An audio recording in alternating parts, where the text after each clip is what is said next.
Hey everyone, Anthony here, and we will be taking a look at the Snyder Cut.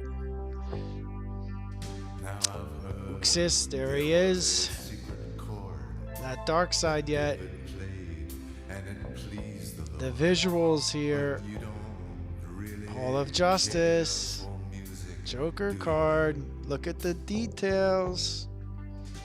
It goes like this: I love the the way the fourth, music. the fifth, the minor fall, the major lift, the baffled king composing hallelujah.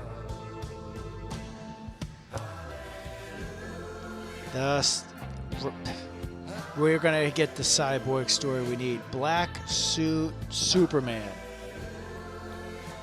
Character building. The Flash. At saving Iris West. Why was this cut I out? did my best. It wasn't much. Look at the Couldn't visuals. feel. Now, I've heard this is Martian Manhunter as Clark Kent's mom. I did I'm going to go back to the scene and talk about something afterwards. Sod. Cyborg hurt. The visuals here.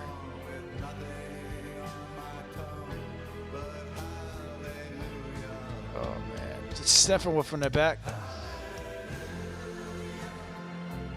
Now that is a scary villain.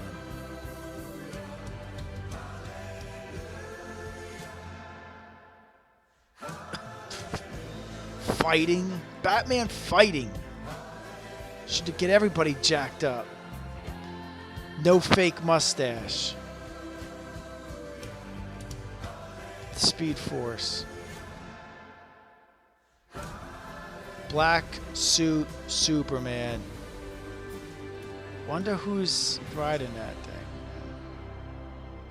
Driving it. This guy's probably fought hundreds of thousands of other super beings on the other planets he's destroyed, right? And we have to assume he's won. I don't care how many demons he's fought and how many hells. He's never fought us. Not us united. Listen. That is 2 minutes and 32 seconds. And that there is 2 minutes and 32 seconds is better than the entire theatrical cut of the Whedon film. I'm sorry. I watched it again last night, the Whedon version. It's like watching a train wreck. For some reason, I can't look away, or a car crash or something. I can't look away. There's a few scenes I want to talk about.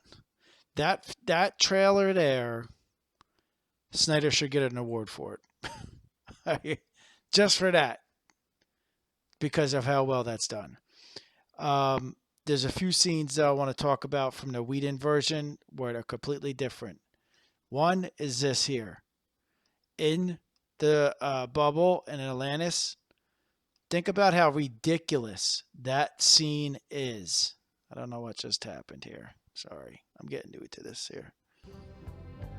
That scene there is so ridiculous that she, all of a sudden, in the theatrical version, Momoa shows up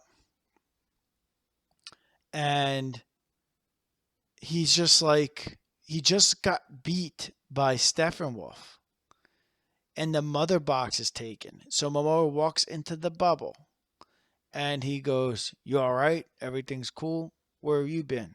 Blah, blah, blah. Who wrote this dialogue? I mean, I went to film school for a year, and my little dinky movies I made had better dialogue than that. What do you mean? You all right? How's everything going? What about Steppenwolf just came, whooped your ass, and took the mother box with him, and then you leave? That is just a horrible scene in the movie that should never have been made. Jeff Johns, Warner Brothers, whoever's involved with that scene, everyone should have been fired alone in the movie.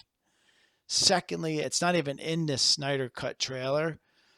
If you watch Justice League and the whole scene down in the sewer with Steppenwolf, Steppenwolf is whooping all of the Justice League's butts. Aquaman comes out of nowhere, because in that scene it was different when he with the bubble thing. Comes in with his suit, blocks the water. Cyborg shows up out of nowhere, comes in, grabs the Nightcrawler that Batman called for, fixes it, gets in the Nightcrawler, and is trying to save the Justice League from the water that's coming in and filling up the sewer. Out of nowhere, you see Cyborg go, and just take off. Flash turns to the team and says, "Did he just leave us here?" Or something along the lines. "Yeah, he left you there to die. He left all you. I don't even know. I can't even figure out how any of you got out of that sewer, because Cyborg just left you all to die." The very next scene, Gordon is up on the roof with Batman, and Aquaman are making jokes. Are you kidding me? Like, that is so horribly written. Those scenes alone should have never made it into a Justice League movie. I expect those type of scenes in the way that the script is written to be in a very low budget movie. What happens is, and I'm hoping the studios start listening, if you're not going to give the fans what they want, they're not going to buy it. And it has nothing really to do with toxic fandom or anything. There's some basic things that we want out of our characters. All right? We want Batman to be dark, detective, doing work, not some jokester who's getting made fun of and being beat up all the time. I mean, this isn't a Mr. Bill character, if you know a reference I'm talking about. It's a Batman. And the problem with DC is not continuing the continuity. People don't want to continue to go to the movies to see different Batmans and different versions of the same character over and over and over again. At least in this generation. We want to see the stories continue. And that's where one thing, I might not get any subscribers from this, but I like Marvel and DC. And that's where Marvel is succeeding. As much as DC people may want to hate on that, Marvel is succeeding because of the continuity. They had a few hiccups on changing characters. They addressed it, made fun of the issue, and moved on. DC just does the same character over and over again. I mean, how many more Batman films are we going to continue to get with the same characters? Penguin, Riddler, Batman, Penguin, Riddler, Batman, Bane, Penguin. There is so many more characters in these comic book universes that you don't just focus on these. And that's to get back on track, because I read comic books. To get back on track on his Snyder version, Snyder has a vision to do just that, to bring in new characters, Martian Manhunter, to bring the Green Lanterns back in, maybe even Constantine, start bringing in all of the characters DC had built originally, because they were ahead of the game, back into the universe. That's something the fans want. And I'm hoping that's where they're going with it. Now, as far as everything else in this trailer, Cyborg being able to actually have a backstory, oh man, yes. Like, look at this. Look at the visuals. Black suit Superman. Wonder Woman having compassion. The Flash having a backstory. The Whedon version and Jeff Johns' version, or whoever made that version, has none of that. The Flash just basically shows up. And you're like, who is this character? A common person does not know what a mother box is. So you just come up with these mother boxes, and everyone doesn't know what the heck you're talking about when Steppenwolf goes, "Mother's calling. I gotta go to Mother." What the hell are you talking about? You put that in a damn movie? Look at the passion there. I can feel, like, Man of Steel and that there from Ray Fisher, like, his acting, I can feel his emotions. I had lost my father. He died in my arms in 2014. I love the fact that Snyder's touching on not just mother relationships, but how big a father's role in someone's life is. I can feel that passion when he's talking about it in these movies. I get the feels from it, and I'm sure other people do too. And he, This guy's probably fought hundreds of thousands of other This whole beings thing on the right other here. planets he's destroyed, Sorry, right? And we have to assume he's won. I don't care how many demons he's fought and how many hells. He's never fought us. Not us united. That is the bad-ass Batman that we want to see.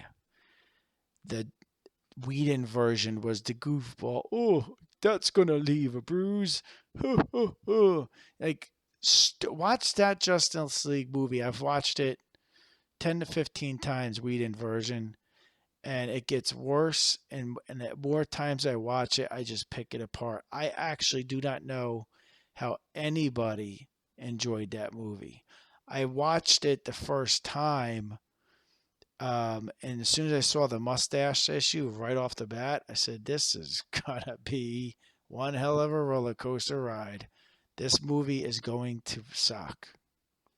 And as the movie went on, it sucked. I feel bad for all the actors involved: Ben Affleck, Moa, Gal, Ray Fisher.